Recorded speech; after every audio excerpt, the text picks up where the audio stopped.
an inspection fee. Yet no inspector came to look at the generators nor any of the tents that were throughout the campus of this festival. It's that type of behavior that discourages these types of quality events, that discourages people participating in these events and directly impact the growth of our communities. Again, we have an amazing amount of culture and history and groups and neighborhoods in our communities. We need to leverage that to our advantage. Thank you. I believe that we need to fix the permitting process. That is the major part of why activities and events do not go off as well as they should. The permitting process, first of all, takes forever to get a permit. Secondly, the cost of them is rising. So we need to deal with being able to find out, outside of the permitting process, what are the other problems that is not cost effective for you to have an event or a festivity. So one of the reasons is we're unfamiliar with what are the real problems of you having these events. So my question would be, I would need to be familiarized with the problems that you're dealing with or having in order to be effective with bringing costs to be cost efficient. So does anybody, I'm opening it up, what are some of the problems that would cause those problems that we can effectively deal with? So we know one of them is the permitting process. Second, what are the other problems that you are experiencing with having events and activities in your community? So I'm looking forward to resolving those issues. It's going to take a team to do it, and I'm the mayor to do it. I'm 4'11", but I can handle it. Thank you. What's your name? Laverne Murray. Thank you. All of y'all need to say your names.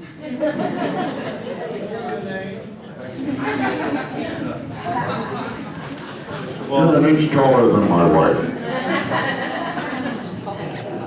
When not talking on the radio or being involved in political events, I have been on the boards and active in a number of community and civic organizations, the Friends of Fort McHenry, the Baltimore Council of the Navy League, Living Classrooms Foundation, Historic Ships at Baltimore, all of which are involved in events around the city. Now let me say this, many events that take place in the city come off quite well because people have the money and the drive and the ambition to force them to come off quite well.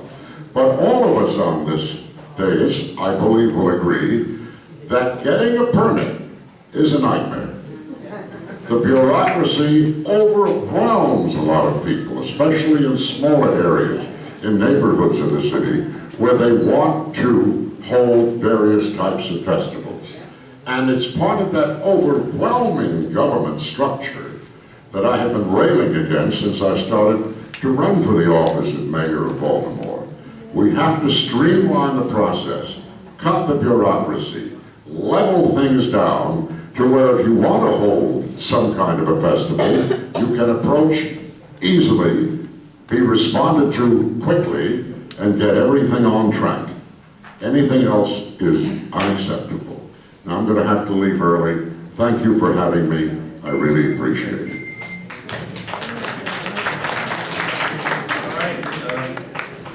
All right, moving on to our next question. This is for Mr. Warnock and Councilman Stokes. Do you support the City Council's plan to reduce the number of council districts from 14 to 7, with 2 council persons in each district?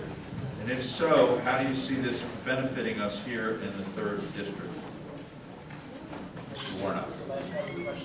And if so, how would you see this benefiting, not just the 3rd district, but the city in general? Okay. Well, you know, I would have to study that problem very closely. I am not in favor of it right away. I think that changes like that need to be brought before the voters of Baltimore City. I think one of the things that we need to do in this election is connect Baltimore citizens with the government that is there to represent them. So one of the things that I've been talking about for over 2 years is a partially elected school board. Because I believe that most people in Baltimore do not understand how we name the superintendent of our public schools, don't understand how we name the school board. and feel disconnected with probably the most important civic institution for them and their children. I believe, and I've been talking about a partially elected school board for over 2 years, and I believe changes like this should be brought to the citizens of Baltimore for their advice, their consultation, before the city council makes a decision on this on their own. Thank you. Thank you. Thanks. So I fully support multi-member districts as opposed to single-member districts. I served both. I served multi-member districts the first time around that I served in the council, 87 to 95, 3 members for 6 districts. Now it's 1 member, 14 districts, as you know.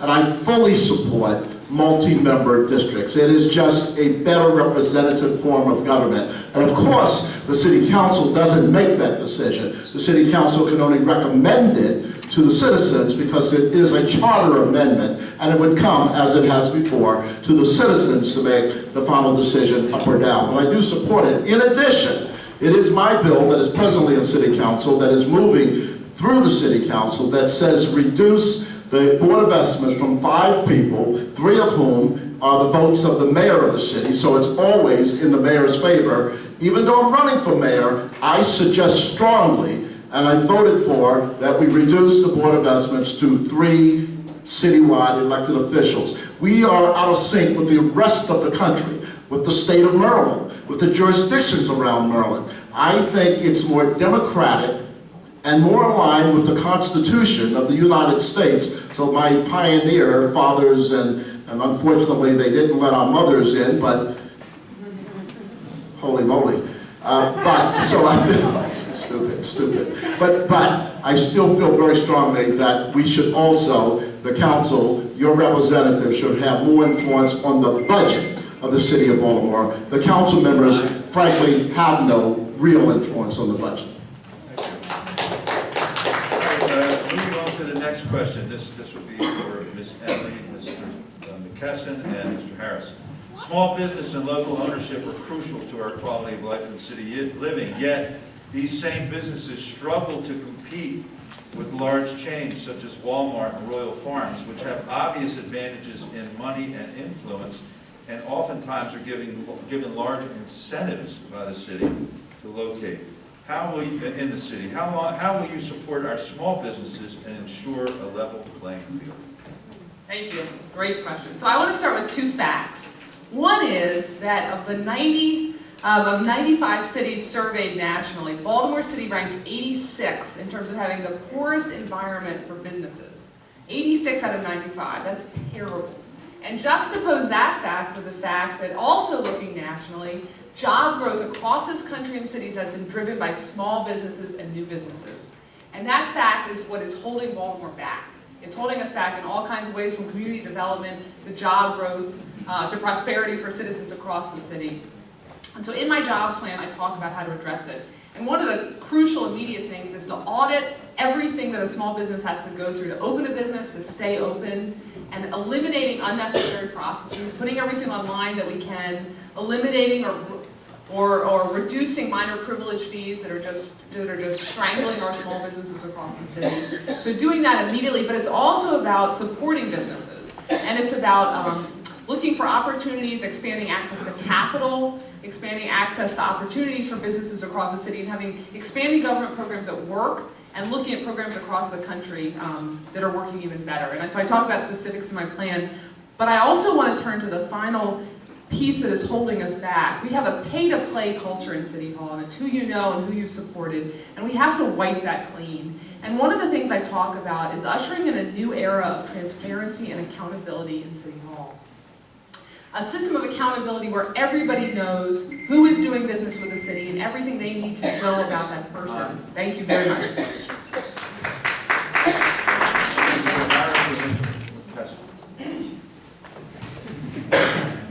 Read the question. Sure. Small businesses are crucial to a quality of life and city living, yet the same businesses struggle to compete with large chains such as Walmart and Royal Farms and others that oftentimes receive incentives from the city to locate in. How will you support our small businesses and ensure a level playing field? I think that's a question that's very fitting considering when we sit right here where the community spoke out against bringing the Royal Farms to this community in. They were not supporting those efforts. Baltimore City has had a tendency to favor big business at the expense of the people. We take my tax dollars, your tax dollars, we give them to the Baltimore Development Corporation, which was only designed to take public dollars and use them for private interests, and then we give them away to wealthy millionaires consistently over and over again. That has to change. That has to stop. We have to have leadership that's going to be responsible to the people of the city first and not profit and corporations. So as such, one of the first things that I would do is make sure that we have a functional Department of Housing and Community Development. If it were separated from the Department of Public Housing, we would not need a Baltimore Development Corporation to take our dollars because we would have the Department of Housing and Community Development focused on investing in building communities with the communities that they exist. Secondly, using innovative approaches like participatory budgeting, where the community is involved in the budgeting process and making sure that they have a say in how their communities are developed. They will be working hand in hand with the Department of Housing and Community Development, as well as looking to leverage the resources that we have here in Baltimore City through innovative approaches like public banking, where we understand how banks make their money off of other money. When we have the $3 billion budget, how can we leverage that and use our bonds so we don't have to go to Wall Street, and we can use the revenue that we have here in the capital here, right here, to be able to give micro loans to small businesses to help them start and continue to better and grow the community. I have a lot more to say, but no more time. So we all agree on the importance of small businesses. I've talked about 4 areas of 4 concrete things that we can do, and they are education, access, loans, and promotion. So when we think about education, people don't talk about this a lot, but there's a skill gap here in the city. Not only in our K-12, but 40% of our adults are not functionally literate. It's hard to be in a career if you can't read. So what I'm proposing is to create a diploma granting program for adults. What we're finding in the city is thousands of people take the GED, very few people pass. BCCC, 2% graduation rate for 2-year degrees, 2.5% for 4-year degrees. There's a skill gap. So we have to make sure there's access to education so that people can actually start jobs and people can enter the economy and they can actually access a career ladder. When we think about access, we've already agreed that the permitting process is awful. What I'm offering is to make that electronic. Some people, I talk to small business owners who go online trying to figure out what to do and they can't. And we can actually change that immediately. When I think about loans, people need access to capital. And there are existing loan funds that are there that people just don't have access to. They don't know they exist. And some of that we can get the information out digitally. And then we also need to make sure that we have targeted loan funds for small business, for minority and women businesses, for students, for artists, that we can actually target in that way. That's really powerful. And the last is promotion. There are great small businesses all across the city, but sometimes it's hard for people to find out where they are. And there's so many neighborhoods where the only place that you can spend money legally is at a corner store. And we can actually help people think about the economy differently and think about the businesses in their communities that they don't know exist because they're like a storefront or something, but we can do that promotion on the local level. Thank you. Thank you. All right, we just have one more series of questions, and if we get through these, then we should have time for a closing statement from everybody. So this goes back up to the top of the rotation, so be Mr. Young and Ms. Walsh. Let's talk about the mayor's power in relationship to the city council. Would you support a reduction in the number of council votes required to overturn a mayoral veto? And would you support restructuring of the Board of Estimates to reduce the mayor's absolute control over the Board of Estimates? So initially, I think we need to have more conversation around this. Specifically, when we talk about why we want to change this control, it has a lot to do with the fact that a lot of people are voting in our town. And city, the reality is, when we talk about who's going to be elected mayor, in the past it's been, less than 20% of the people in our city who have been choosing who's going to be the next mayor. And with the amount of candidates that we have here, there's going to be a very small percentage of people who choose the plurality of whoever becomes the next mayor. So I understand the want and the desire of our citizens to want to make sure that we have a more equitable way of making sure that we're making decisions.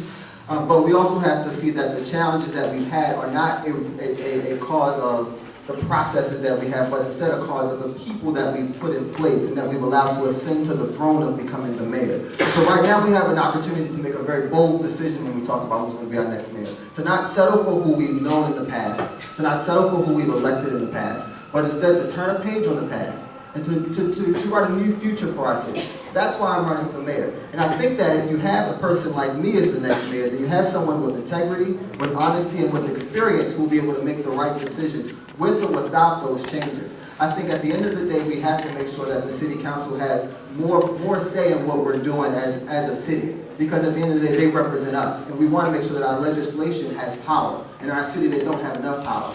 But the first decision that we have to make is to choose the right person as the next mayor. And my name is Calvin Young, and I'm asking you to choose me as the next mayor. Thank you. Cindy Walsh for mayor.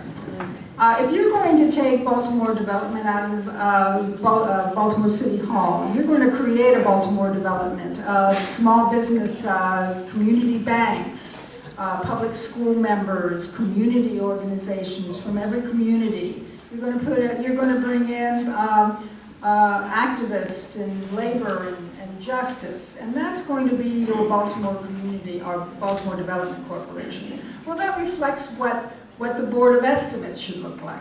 And one of the first things I'm going to do in office is completely restructure the Board of Estimates. It's totally connected to pay-to-play, to global corporations, and Baltimore development.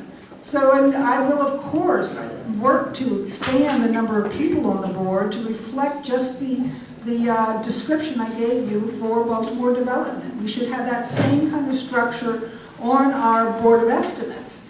And you can believe that when you're rebuilding oversight and accountability, and you're making sure that Baltimore's revenue goes out to the communities to support small businesses, which is how we keep our small business economy going, then you're going to make sure that everything is going to be transparent, that it's going to work in public interest. And I do want to say about permitting, I had the cultural arts community come up and say, please don't make us permit our street performers. That's what I mean by public interest, whether it's zoning or permitting. My campaign is about public interest. Thank you. All right, the next question, this will go to Mr. Gutierrez and Mr. Logan. And by the way, Ms. Dixon did tell me that she had to leave for another committee. How will you ensure that our city departments, and by the way, if anyone else, if you want to dodge the next couple of questions and answer this, I think we'd all be interested in hearing this. It'll go to your time, that's all. How will you ensure that our city departments work together to serve the citizens of Baltimore?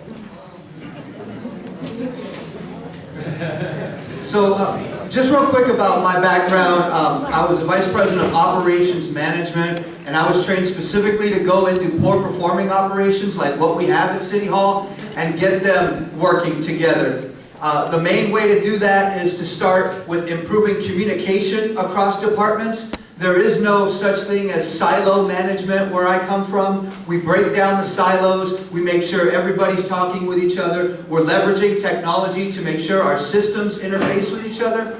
I was knocking on doors the other day and a man told me he filed a 311 complaint about his crazy water bill. And then later he called the water department to talk about that bill. And they couldn't even have access to 311 to be able to know what he was talking about. So we had to start all over again.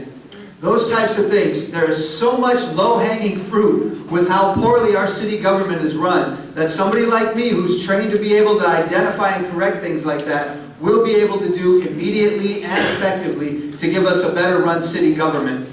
Everything depends on better day-to-day management of our people, our processes, and our money. We're going to do audits of every city agency across the board. And we're going to make sure that our money is going, thank you, yes, because a lot of people talk about the need for audits. I am committing to you and have been that I will have independent financial audits of every city agency within the first year of my campaign. Those will be underway of my administration. So to get city departments working together, we need to get everybody on the same page. We need to bring the employees into the fold and make them part of the solution instead of part of the problem. We need to make sure our employees at every agency are given the tools, training, resources, support, encouragement to do their jobs well, and then ultimately we need to hold them all accountable. Patrick Gutierrez, thank you. Mr. Logan. Well, thank you. Part of my background, I'm a Sergeant First Class, retired U.S. Army. So most of my, half of my life has been military driven. So going into each of the agencies, breaking them down, first with an audit that you voted for back in 2012. And then cleaning out houses of each agency. We need to clean house. We have some bad apples in each of our agencies, especially the police department. We need to eliminate those folks who are not doing the job that you're paying them to do. And then lastly, revamping, educating, and that's a top down and a bottom up of training. And so that's how we do it. Thank you. All right, this question will be to Mr. Mosby and Ms. Murray. How will you address ongoing inconsistencies with water bills and assure and put some brakes on the ever-increasing cost of water and wastewater treatment and assure that county residents are paying their fair share in the system? Our water bill system is just ridiculous for the city of Baltimore. Part of the problem is that we have excessive leaking, excessive issues, many issues. We don't even know why the water bills are. Some of the issues are related to mismanagement in the department, meter readings not being read correctly.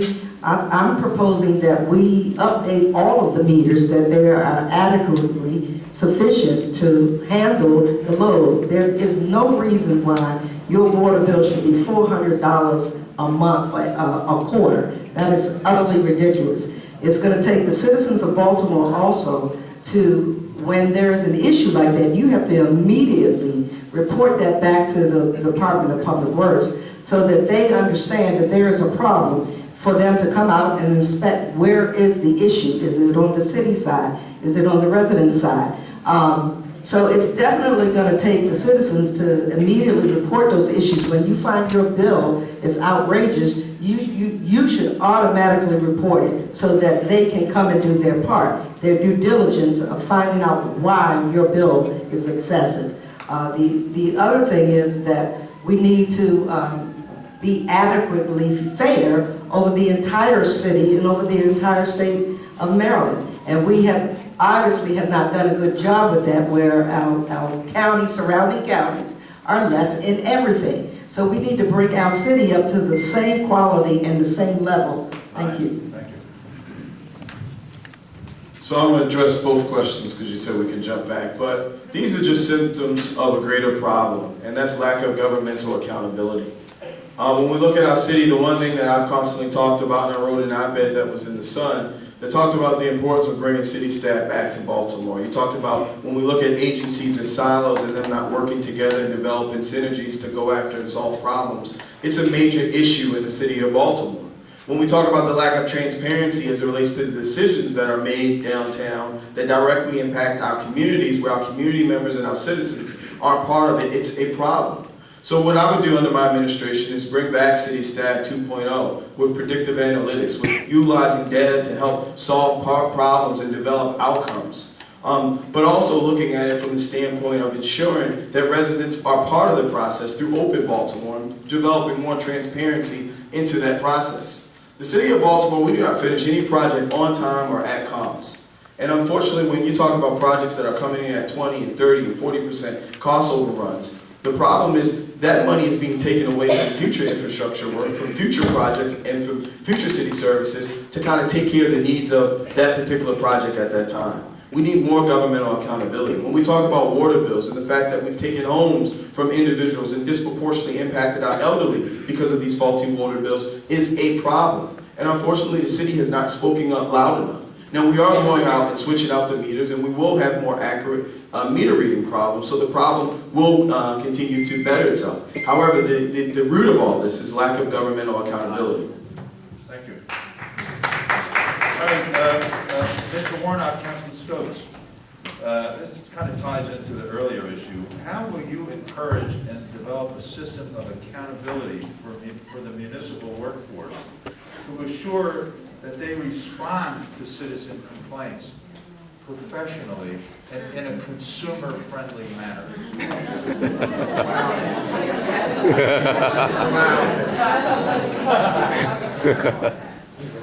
Well, I heard you all laughing out there because we know that that's exactly what is going on right now. And I talked about instilling a culture of customer service in City Hall. You know, we've got a city government where the Department of Transportation says that 1 out of 7 bridges in Baltimore City is structurally unsound, but they can't tell you which ones.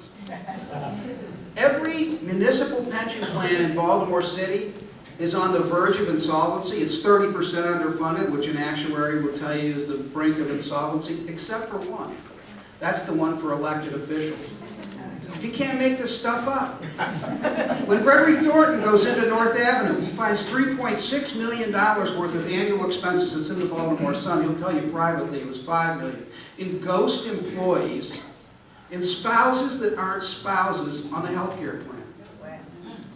And we haven't done an audit of our municipal functions since William Donald Schaefer was mayor of this city. Now, this election is about a clear choice between the political status quo, people that have had their chance, people that have been at it for a long, long time, and a different vision, We will install accountability in City Hall. We will do those independent audits of municipal functions. This is about what you were doing when the cameras weren't running. I will bring in, as 9 of the top 30 cities in America have brought in, a real city manager, a chief operating officer who works with me, to whom all the departments will report. And we will drive the city with a level of efficiency we haven't seen in a long, long time. Thank you very much. Thank you. So, the city workers, too many of them, are mimicking the leadership of the government. I don't have to tell you that leadership is broken. It's the most efficient government that I've ever seen. It doesn't work, and it doesn't intend to work. It doesn't try to work. It doesn't hire the best. If it hires by accident someone who's really good, they leave as soon as they figure out that this leadership has no idea what it's doing. And so it filters down to the actual folk who are talking to you on the phone. Our #1 complaint is water bills. Not the water bill itself, that is a problem, but the attitude of the folk who are on the other end of the phone, who when you say to them, my water bill is $400, it's usually $125, something's wrong, they say, pay the freaking bill. Just pay the freaking bill. We'll talk to you later. This is nonsense. Of course it's nonsense. City Hall is run more by campaign contributions than by citizens' input. I don't know if you heard that. City Hall makes its decisions by campaign contributions more than it does by you. You can believe me because it's true. This is not Wikipedia. It's true. I know that I'm the guy, remember, who said we are going to audit everything, every minute, every day. I'm the guy who said it, and I'm the guy who moved the legislation to get a weakened version of it, but as mayor, it will happen all the time.